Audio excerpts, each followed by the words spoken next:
एक बार महात्मा बुद्ध एक गांव में गए। वहां एक स्त्री उनके पास आई और बोली, आप तो कोई राजकुमार लगते हैं।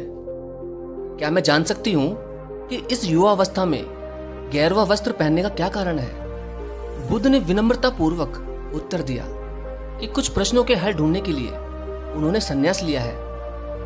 महात्मा बुद्ध ने उस स्त्री से आगे कहा कि हमारा यह शरीर युवा और आकर्षक है, पर जल्द ही यह वृद्ध हो जाएगा, फिर बीमार और अंत में मृत्यु के मुंह में चला जाएगा। मुझे वृद्धावस्था, बीमारी और मृत्यु के कारणों का ज्ञान प्राप्त करना है। वह स्त्री बुद्ध के ऐसे विचारों से बहुत प्रभावित हो गई और उसने महात्मा बुद्ध को भोजन के लिए अपने घर पर आमंत्रित किया। शीघ्र ही यह बात पूरे गांव में फैल गई।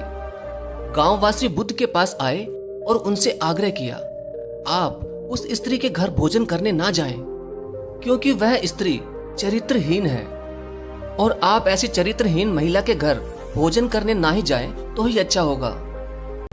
तभी महात्मा बुद्ध ने गांव के मुखिया से पूछा, क्या आप भी मानते हैं कि वह स्त्री चरित्रहीन है? तब वहां के मुखिया ने कहा कि हाँ बुद्ध, यह स्त्री बुरे चरित्र वाली है, कृपया आप इसके घर भोजन करने ना जाएं। फिर महात्मा बुद्ध ने सबके ही सामने मुखिया का दायां हाथ पकड़ लिया और उसे ताली बजाने को कहा।